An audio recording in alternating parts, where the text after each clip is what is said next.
Welcome to the Human Powered Podcast, presented by Human Eye Solutions and XMA.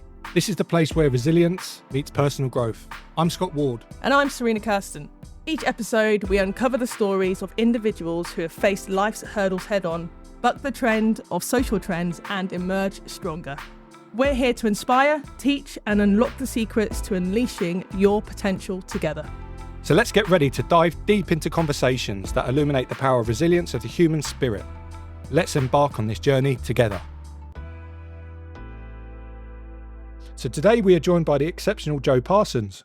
Welcome to the Human Powered Podcast, Joe. Thank you. Great to be here. I'm a numbers person, Joe, I have to say. And I was looking at some numbers and getting quite excited about having you in the studio today. And something that struck me was the number 130. 130 million people have viewed the show that you have been a part of over a number of years. It's now in 22 different languages as well. So very, very impressive. I'm not sure whether you were aware of these stats that I've just thrown at you. No, I don't think I was, no. It's amazing to have you in the studio. So you've trained at the Guildford School of Acting, where you were awarded the Principal's Cup in your graduating year. What's the Principal's Cup? Yeah, you've done well with your research. Yeah. So, I went to Guildford School of Acting from 2007 to 2010. And in my graduating year, the principal of the school, a chap at the time called Peter Barlow, I guess you like headmaster or whatever you like, or creative director, he had a cup that he nominated for the performer of the year or in their graduating year. And I was fortunate enough to receive that on our final graduation day. Yeah, it's pretty exciting. You drink any champagne out of it? Do you know what? No, it was actually, to be honest, smaller than the cup in front of me. It was like the ashes. It was like winning that. So I went up on stage at the Yvonne Arnaud Theatre, which is quite famous in Guildford. And I received this cup. And actually, there was one for a male and one for a female. And we both held it together on the end as everyone applauded. So yeah, it felt great at the moment and more inside, I think, than the actual visual. Love it. And you've obviously gone on to work on many productions as an actor. Yeah. So Madagascar, yes, Spamalot, yes. Les Miserables. And you also have your own entertainment company called The Other Guys. So, yes. So why don't you just explain a little bit about that and also let us know, what's been going on recently with you? Yeah, I guess really, the inception of The Other Guys Entertainment was something that actually links back to the Guildford School of Acting. So in our second year, they set up the GSA Singers, and it was 11 guys and 11 girls. And you audition. It's the first thing you audition for at the end of first year. And already competition begins then. I always remember going to Guildford from a very small town called Nailsea, which is just outside of Bristol. And I was a big fish in a small pond there where I danced, sung, and I acted, and I thought I was very good. And then I got to drama school and I was like, wow, this is people from all over the country and they are incredible. So at the end of first year, we auditioned. And at the time, it was 2007, 2008, and Jersey Boys had just come out in the West End. Yeah. And me and about 3 other chaps at the drama school absolutely loved the show.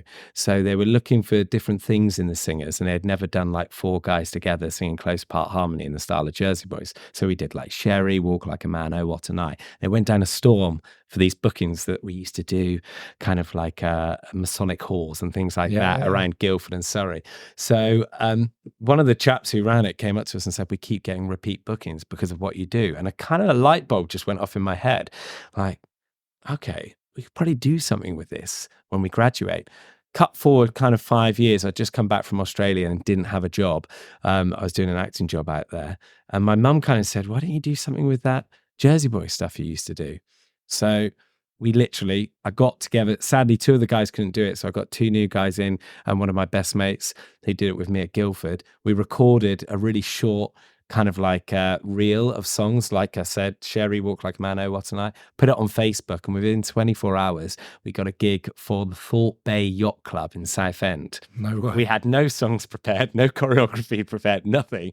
So we just rehearsed for 2 weeks in someone's front room. We had a friend of ours who used to ring a bell and he used to come and make us a cup of tea because we were knackered. It was ridiculous. And we did that gig, and with the money that we made, we basically, I must cut back really quickly though and say that from the advance that we got, we took a deposit and we basically went to Primark and bought trousers, shirts and ties. And we didn't realize till we turned up, we looked like the full Monty, because they were like navy trousers, light blue shirt and a burgundy tie. We looked ridiculous. We over choreographed it, over sung it, but everyone was up on the dance floor having a great time. So we took the money, shot a reel in the Charing Cross Theatre, and we sent it to this agent in America called Branson at the time. They're now with Tab Management. And I was just about to go into Les Mis for the first time as an actor. And I got a phone call, literally, we were opening on the Monday.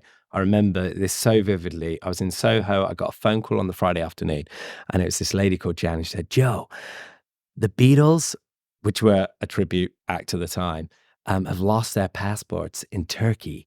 Can your guys fly out tomorrow? And I was like, yes. We didn't even have a show prepared. And I'm sorry if Jan ever listens to this. We weren't prepared for it. But we had one show, but we didn't have a second show. And in 24 hours, I couldn't do it, but we managed to get 3 of the guys and 1 other. And they flew out to Turkey. And kind of the inception of the other guys, the rest is history, because it all just happened from there. And it was just a lucky phone call at the right time. They'd lost their passports. Or I think it turned out that they thought they had lost them. They were stolen in Turkey. And we were the next group in line to be put onto a ship. And it's been 10 years now, and that's kind of gone around the world. What story? What an opening. Unexpected. Yeah. I mean, that's kind of where we're at with that. I mean, in terms of what I do now, obviously the other guys are still running. We're really fortunate that we've got guys going out on ships like Celebrity, Norwegian Cruise Lines, Azamara, Regent and Oceana, and some have just come back from 6 months out in Asia, which is great. And then I work as the resident director now. I'm no longer really acting. I say I'm semi-retired because you never know. Until the right role turns up. Maybe I dip my foot back in at some point. I think when they want me back, maybe. Absolutely, yeah. But so now I look after the West End production of Les Miserables. And we are, as you said, we're in our 39th year, going into our 40th next year. So it's crazy, really, that it's been seen all over the world by so many people in so many different languages as well. And it's just been... it's great to be part of the ride and part of the company that's Cameron Mackintosh, because they do things really special there. And it's brilliant. Thanks again for sharing that, Joe. I mean, it's absolutely unbelievable. And as I say, the show that you're involved in is very close to my heart. It's absolutely powerful and takes my breath away every time I go and see it. What we want to do in this first instance as part of the podcast today is take you back to the inevitable period that probably would have been quite tough in 2020. Yeah. You've got your own business developing shows. You're an actor and a director. And then you get the call that due to COVID, all shows are off and theatres are closing. What went through your mind? Because at that time, it would have been yourself, it would have been your friends, your family, your loved ones. I don't think anyone outside of that circle really could empathise with what you would have been going through. Yeah, it was crazy. I mean, I'd just done a one-night kind of concert. They're very well received now in the West End, actually. If you look, there's one-night concerts coming up of every show. So I'd just done Zorro at the Cadogan Hall with a terrible Spanish accent, I will add. It was awful. Do you want to give us a flavour? No. I was quite embarrassed after I did it. And do you know what? One thing that I look back on is, God, that was the last time I performed. I was like, is that my legacy? Well, in sport, there's a saying, if you're only good as your last game. I'm not sure you really want to use that one. No, I don't want to use that one, please. No. You're going to have to get back in the ring then. Yeah, I think I will. Yeah. Do you know what? My fiance, Nicole, always says that. Maybe don't end on that one. But it was so weird because I had just finished that, and Nicole was in Wicked at the time, and I had various like best friends and friends in shows all over the West End. And in all honesty, the night that Nicole called me and said, "We've just been told we're not doing the show tonight," and it was, I think, like 6:30, quarter to 7. So traditionally in the West End, most people go into warm up about 6 o'clock, 6:15, and then you get from that period of time, so 6:45, you get the half call at 5 to 7, and then you prepare shows on at 7:30. So between that period of time, there's this unusual vibe, and rumours were starting to spread, and I got messages on my phone, and then all we knew when Nicole called me, and then producers were talking and press releases went out, we thought we were just closing for 2 weeks, and that was it. So Nicole actually packed a bag and came up to my house, because she was living in London at the time, and we thought it'd be 2 weeks, so she just had a rucksack. And then, as we all found out, 2 weeks turned into pretty much in our world 2 years, really. And we had to kind of like diversify, because money grants only came if you earned less than certain amount. But obviously we had like storage units for our equipment for the other guys. We had people on ships who had to come back. So it's just kind of like finding our way through a minefield that no one really knew about. And actually, and I'm proud to admit it, really fortunate to one of my friends, I became a painter decorator for pretty much 2 years. Yeah. And it was crazy. I just cracked on. Just did well when we were allowed to do things, and Nicole worked in a coffee shop, and we just kind of got through it. But it was mad. And I think so many businesses and communities suffered from it. But the good news is we are kind of powering back better than ever, really, particularly in the entertainment industry. We've had 2 years that have been the best we've ever had with the other guys. And Les Mis currently is playing in the West Ends, just finished a UK tour, just finished a tour in Holland and Belgium, is currently being seen in Korea and America, is going out to Japan, and it starts a huge arena tour in September that might be going on for 4 to 5 years. So, we're bouncing back and it's strong, but you can still see there's still lots of actors out of work because there's not enough jobs, really. And it's a risky business to be in at the moment. If you're a producer and not wanting to put their money into new productions, mainly remounting productions that are well known that will sell tickets. So they're looking for the safe bet at the moment. Yeah, absolutely. Yeah, 100%. I'm just really interested in like your mindset around that period, because you've come in here and you said it's all down to luck, but what kind of mindset did you have to set for yourself in order to get through? There was obviously an adaptability piece around, I've actually got to shift trade here for a little while. But what else was going on for you? And I'm sure our listeners would be really keen to hear, because the success that you're seeing now probably isn't luck or something that's just happened. So what is it about your mindset and how you approach that challenge, do you think, that's kind of set you up now to be in this position that you're in? I think I have always been a bit of a grafter.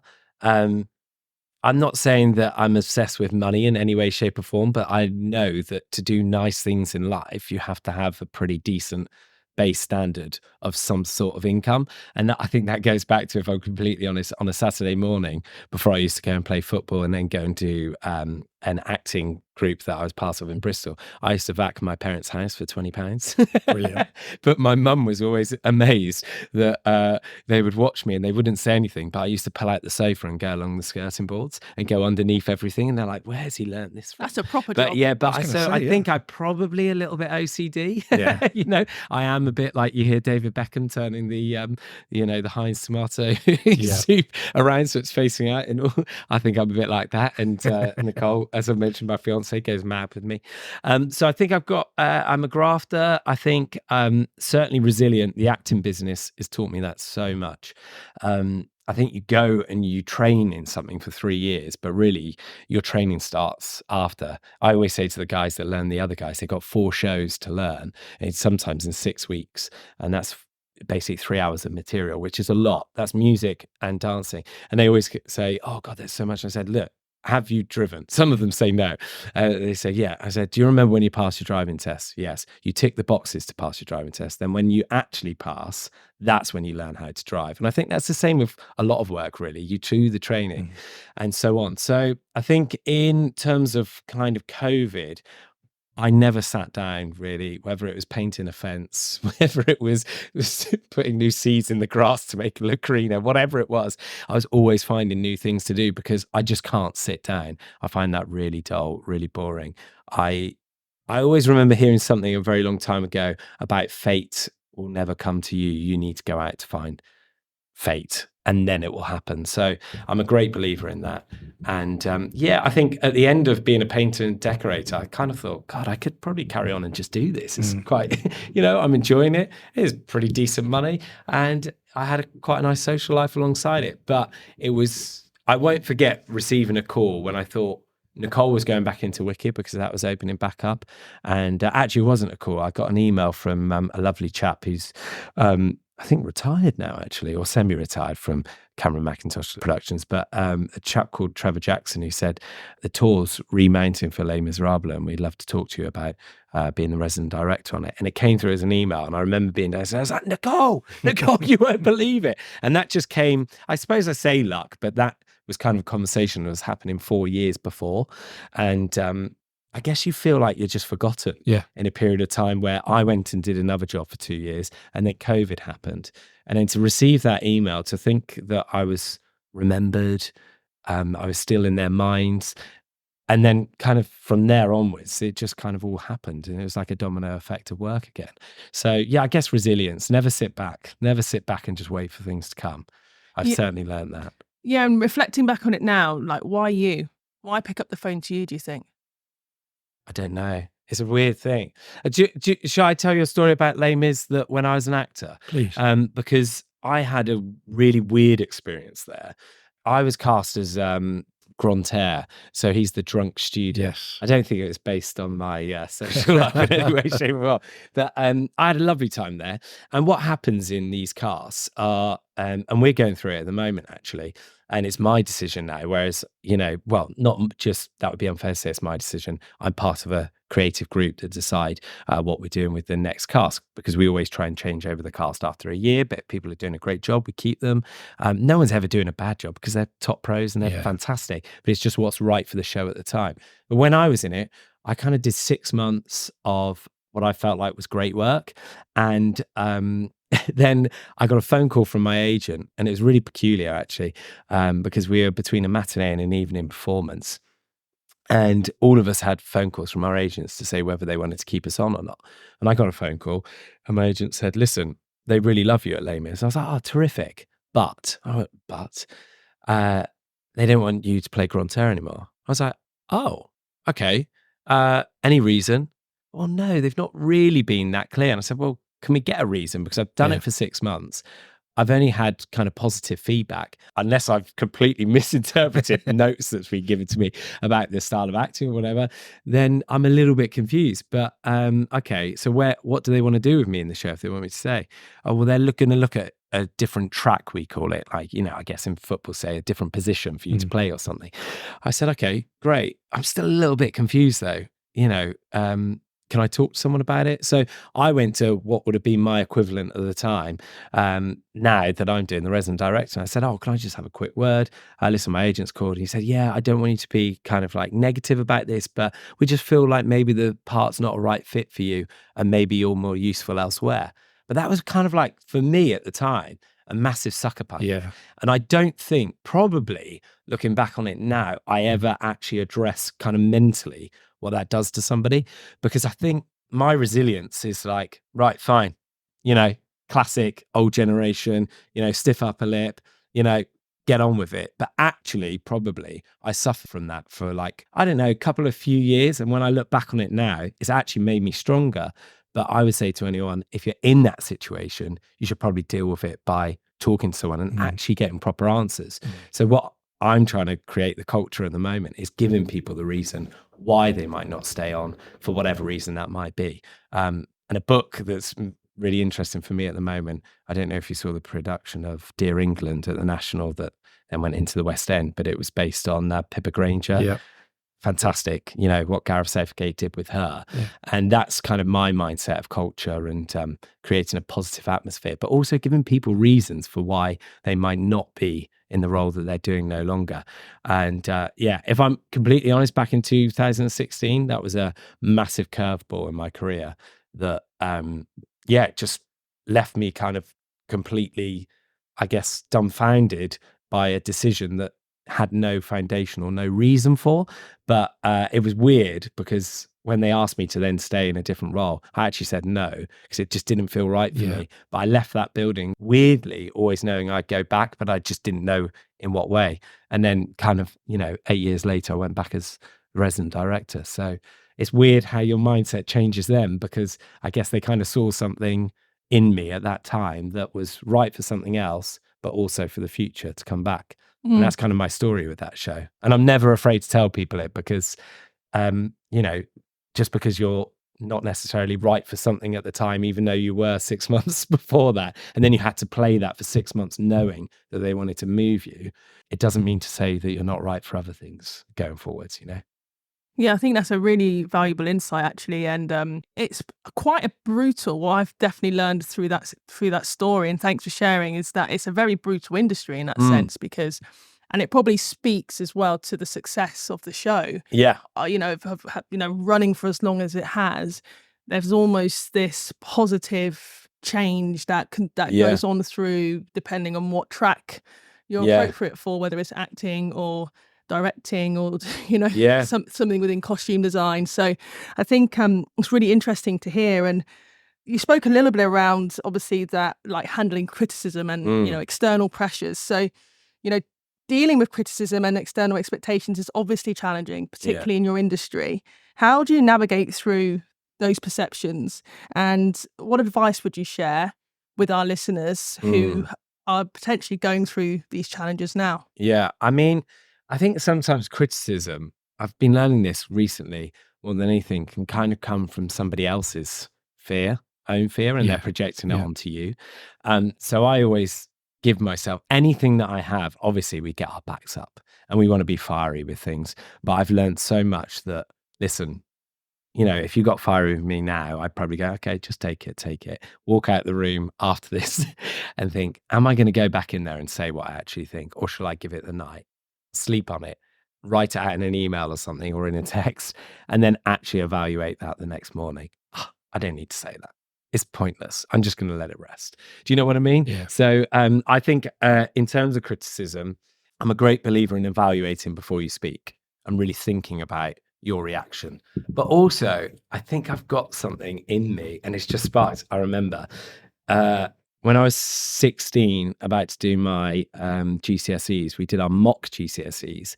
And I'll never forget being sat down with our teachers, with your parents. At that time, I don't know what it's like now, but you got moved around different tables as you went to maths, English, and we turned up to history. And the teacher said, listen, if Joe applied himself, he could do really well. But at the moment, he's probably going to get a D in history. And he just kind of coasts. And I was like, I'm not a coaster. I'm absolutely not. You just not sparked my imagination. Yeah. So I actually got an A star in my history exam, because I don't know why, but I couldn't communicate with what they were doing. Yeah. So what I did at home, because I'm a visual learner, the kettle was over there and I put post-it note, General Custer, 16, whatever. And I just did everything by visuals, because I so badly wanted to prove this person wrong. Don't complain, don't argue, don't fight back, just prove them wrong. I think it's difficult as well, because the industry you work in, everyone has an opinion, right? Whether they're a first timer coming to see a show. Yeah. I think now social media has driven a thirst to give somebody else your view, whether it's right, wrong, or indifferent. Yeah.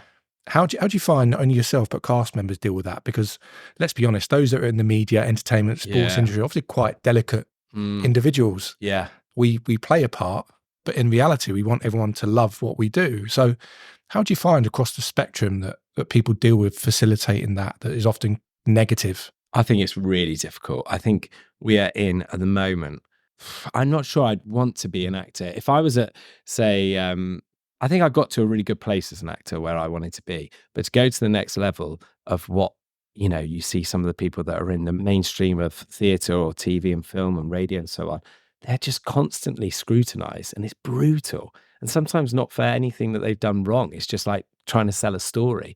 And I think with social media, I saw something Chris Martin from Coldplay wrote the other day, because he's headlining Glastonbury again this year. And I've seen him, I think, 3 times there, and he's brilliant. Sometimes where he pops up with Kylie Minogue or whoever. But he actually said that he saw a tweet after that year, how someone has said, oh, not this guy again. I don't know what it was, but rocking up.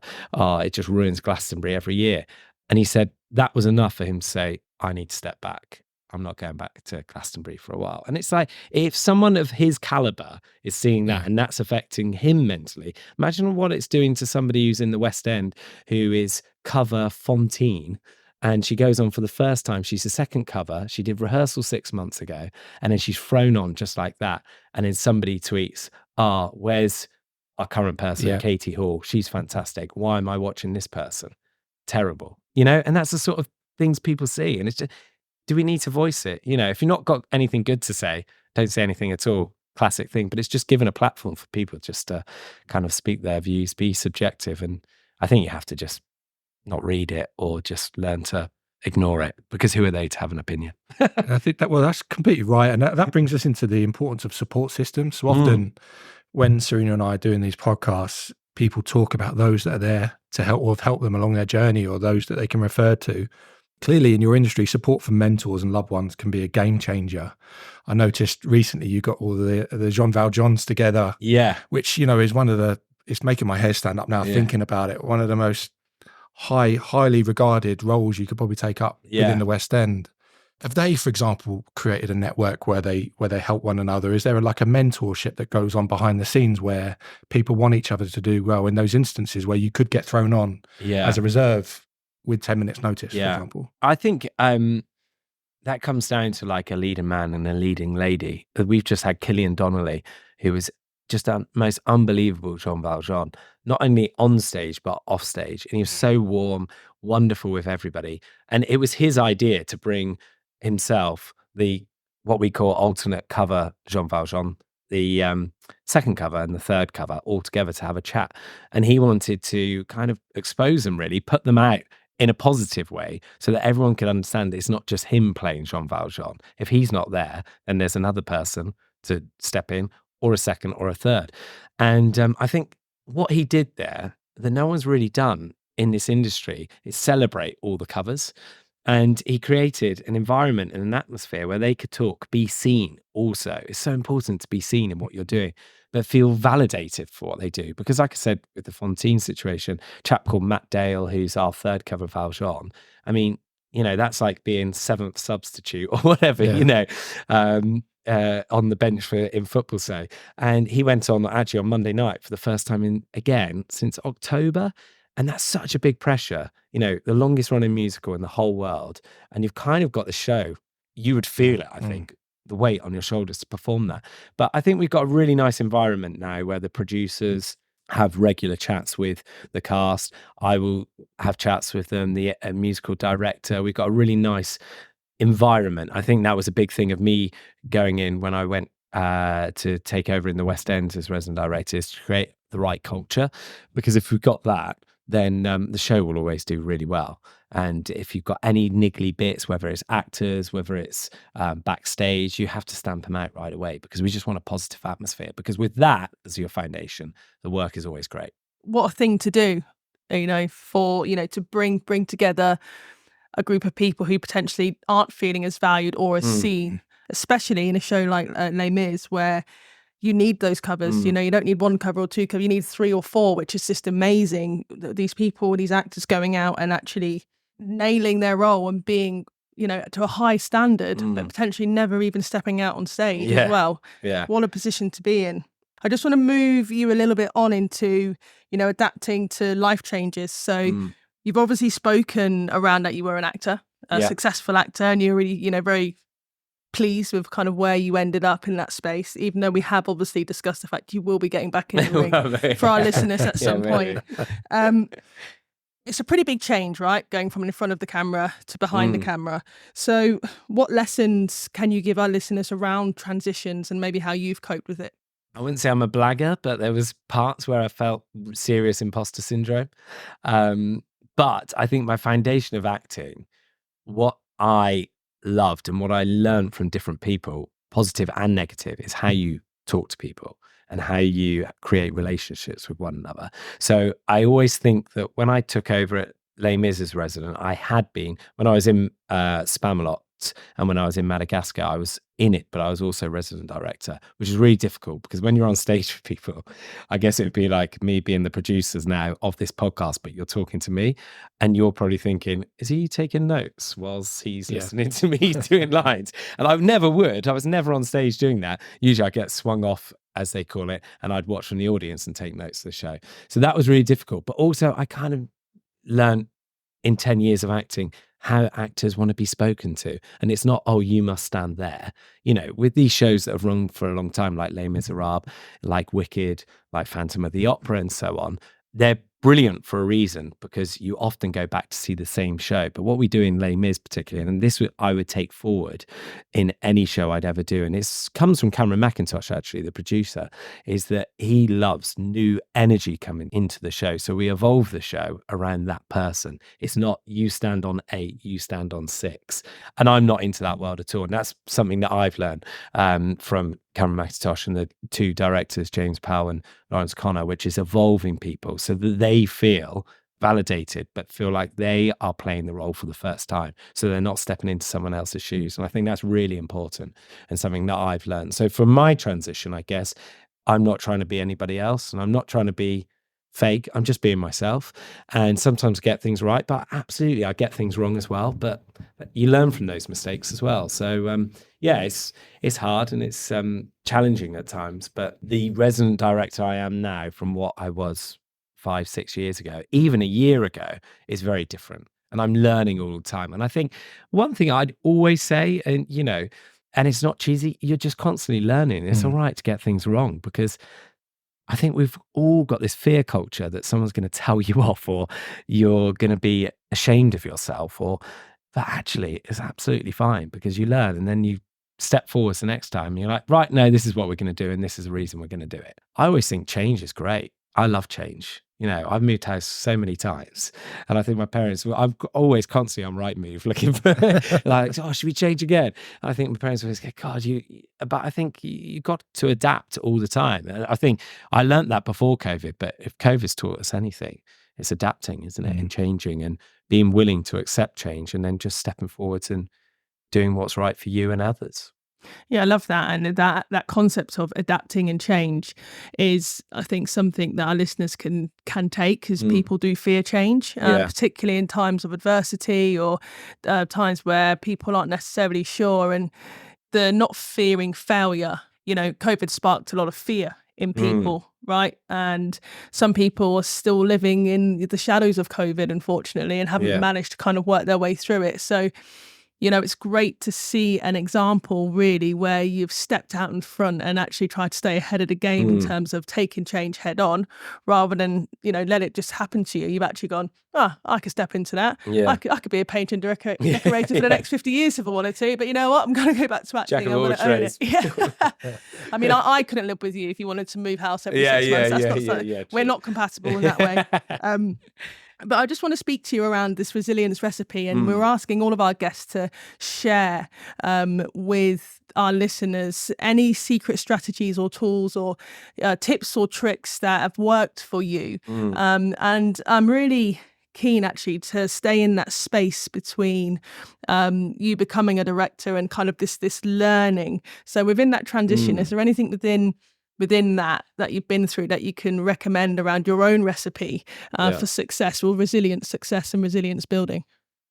Yes, absolutely. Yeah, I think as I've grown older, I've definitely learned that kind of a healthy lifestyle is really important. And that's something I picked up actually a few years, but not that long ago, actually, maybe about 3 years ago, from a podcast about high performance culture. Yeah. I'm really into high performance culture. And I think there was 3 things that I picked up on that I like to pass back. And I always say to people, hey, listen, you can take this now, you can let it go over your head. It might drop with you in a week's time, it might be in a year's time, but that is adequate rest. I like 8 hours sleep. If I can get 8 hours, I'm the same sheet. I'm the same sheet. Yeah. Do you know what I mean? Yeah. 8 hours. If I could get 8 hours sleep, I feel like I'm at my optimum to perform for the day.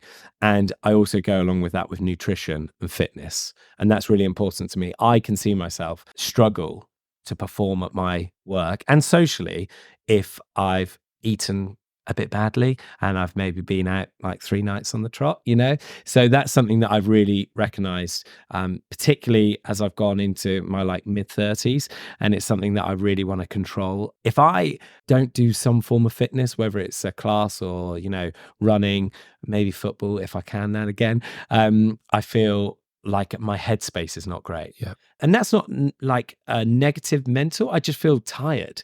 And I just think it's a sense of having the oxygen coming into your body is so good for your blood pumping around. So I'm a great believer in that, great believer in food. healthy food to an extent. We can always have a good fun cheat day. And then the sleep is optimum for me. But also I think it's about creating a culture that I was saying before. I think that's so important. And being nice to people is just key. I mean, whether you like someone or not, and maybe they just need a little bit of a helping hand as well. So as I've grown older, that's something that I've learned. And try and accept everybody into the fold of like a team of what we're doing, because there's no individuals, especially in the kind of like theatre and what I do with the other guys. I kind of had like not an incident, but somebody on working for us on a ship, and I've never kind of in 10 years had somebody that we've been that close to having to remove from the situation of being on working for us, but it got so close that that's the only thing that you can do. And that's because they just felt like they were the only person in that team. And actually the culture is not just being a good singer, not just being a good actor. It's actually about being a good person as well. And I think that's something that everybody needs to be in this world. I feel that's really permeating today. I think, Serena, is your ability, but also I think emotional intelligence to understand that it's about the environment. If you're expecting good from other people, it's about being good to them. Yeah. And I think holding a senior position, it's really hard for you to be vulnerable if you haven't orchestrated the right space for those around you first. Yeah. Because otherwise what you do is you create obstacles. That means it's preventative to you actually being able to share that you're not in your top form today. Yeah. Because you know what?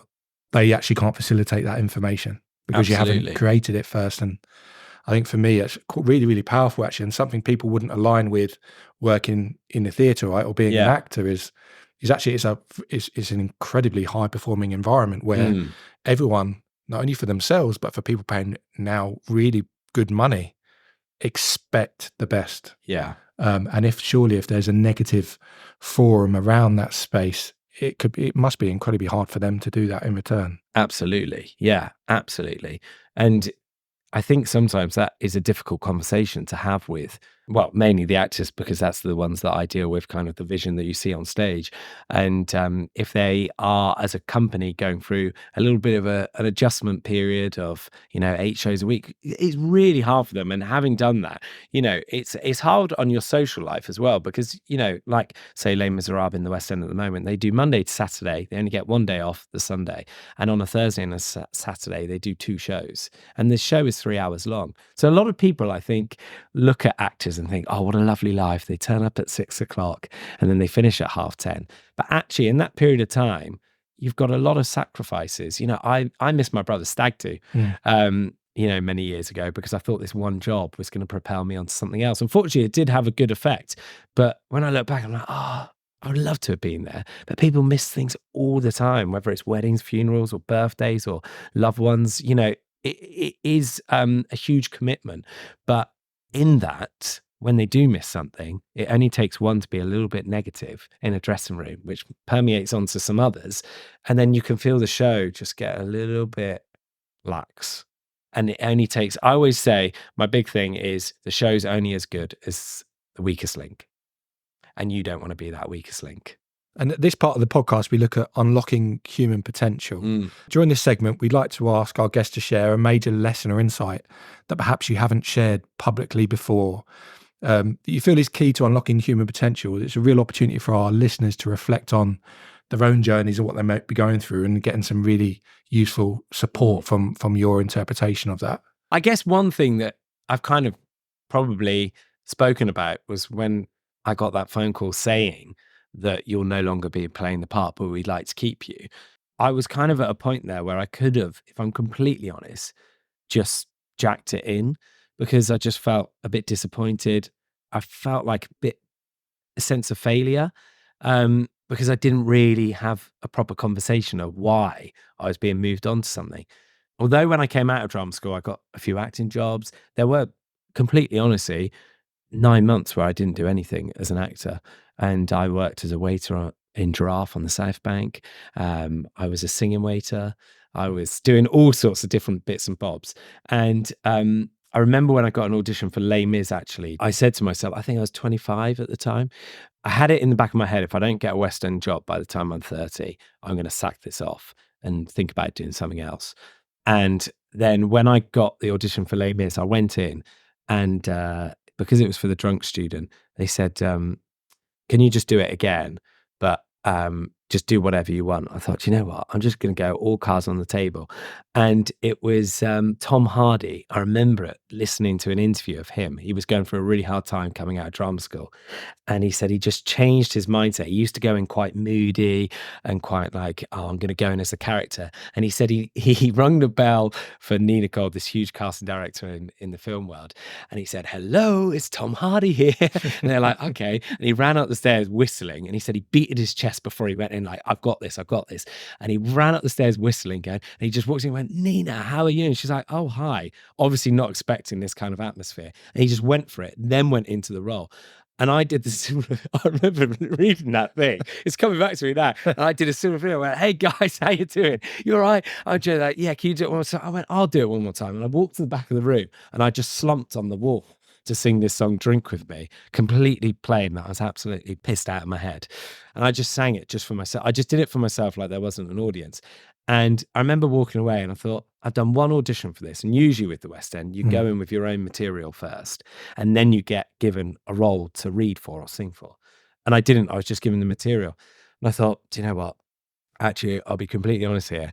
It was the day after, 24 hours after, and I was on the way to meet another agent because I was thinking about moving on from mine. And my agent rang me and I thought, God. And I remember I was going up the escalator at St Pancras station. I just got off the train for St Albans. My agent rang me. I was like, oh no, he knows. He knows I'm going to meet another agent. And I remember thinking to myself, oh God, what am I going to do? Oh, I've got to answer this. But I'd also made this decision that if I didn't get Les Mis, I was still only, like, I just turned 26. So at 25, I thought at 30, I won't do the West End.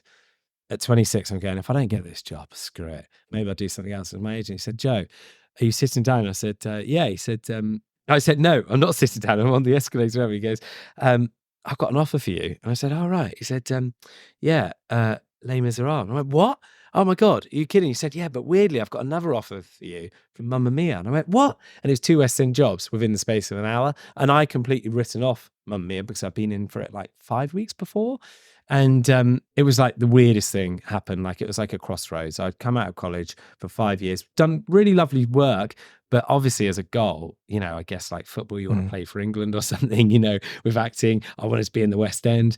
And it just came like that. And then that just kind of like completely changed my mindset. What happens in that walk for you between the Tom Hardy moment Oh yeah. and fully letting go? What happened for you in that short 10, 15-second period in that walk for you to be able to obviously do something that essentially changed your life forever? Confidence, no fear, absolutely no fear. You know, that Pippa Granger book that I talked about, I would say go and buy a copy now, Fearless or Fearless. It's amazing. I guess I was doing that before I even realized, but reading the book, I've sent it on to quite a few friends. I said, there'll be things in here that I can see in you. I'm not trying to fix people. I'm just saying that it really resonated with me. And I think we all do things habitually. So I think in that period of time, there was definitely a self-confidence, massive lack of fear. And it's that sense of, there's a great quote by David Bowie. If you're in the shallow end and your feet are at the bottom, you're safe. But if you're in the deep end and you're on the tip of your toes, almost reaching for breath, that's when the best art's created. And I completely believe in that. It's like being on the edge of a cliff, almost stepping off. And that's where you're going to live within the world of being really creative, really exciting, and delivering a performance that's just honest and true and not kind of like preconceived and planned. But surely you can see that the way that you lead people and the environment you create, it's all framed around that self-vulnerability, no? Yeah, because what you've basically just described to us there is becoming vulnerable in that instance. Yeah. And all bets are off. I'm just going to live this moment. Yeah, you're right. I feel like everything you've spoken about today is really just encapsulated by this self-awareness and personal vulnerability to install the lack of fear or the hope in others around you. Yeah. I mean, that's extraordinary. To be able to do that in a really natural fashion as well is not something that everyone has. Yeah, maybe. Yeah. I mean, it's crazy, isn't it? Because I did think in lockdown, I thought about becoming a life coach and I don't know why.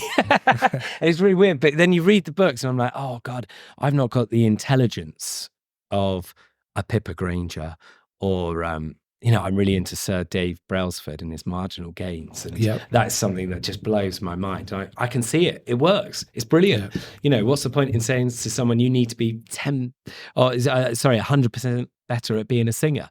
Well, what's the little things that make them better as a singer? Are they hydrating enough?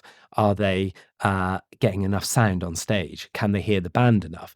All those little things. And I guess, it's something that maybe, it does come naturally to me. I don't really know. That culture is so important, and the positivity, but also creating a world where it's all right to get things wrong. That is absolutely fine. Always remember at drama school, they said, has anyone got any questions? And no one would raise their hand. And you're like, we're all too afraid. Like, we might sound stupid and people will laugh at us. And now I'm like, ask a question about everything and anything, because you won't learn otherwise. So, Joe, today's been outstanding. But before we wrap up, Serena and I want to ask you one final question. And unfortunate for you, it could be the most difficult one of your week. So after everything you've faced, public scrutiny, supporting others in achieving their personal ambitions, what is your human power? I have a fear of snakes and a massive fear of giving blood, needles. And I gave blood yesterday and I nearly passed out. It took 2 nurses. I couldn't give blood because I know I'd just pass out. A pint is way too much. I gave 2 valves yesterday, and halfway through the second valve, that's when the Lucozade came out, and I got giggly, but because I was going blurry.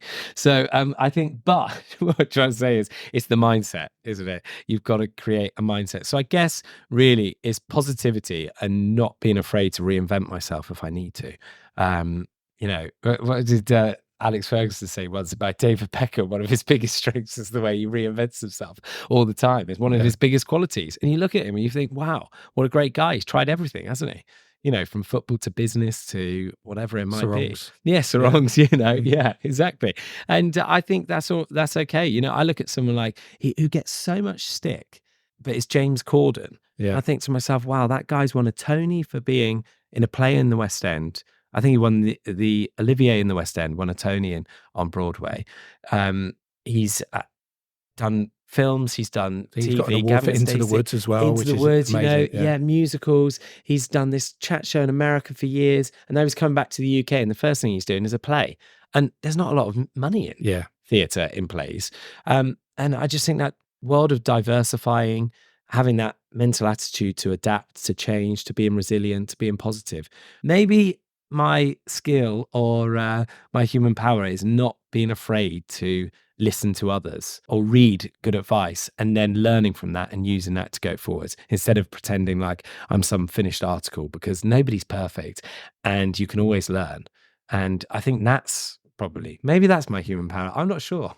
Wow. I think, what an incredible guest to have you on the show, Joe, in terms of your journey, but also you have got a unique mindset. And so thank you for sharing some of your insights, some of the lessons that you've learned from that. I'm just going to wrap up a little bit around some of the key take homes for me. And, starting with one of my favorites, this episode around this authenticness in your transition and making sure that you're living as authentically as possible, even if it feels scary. Yeah.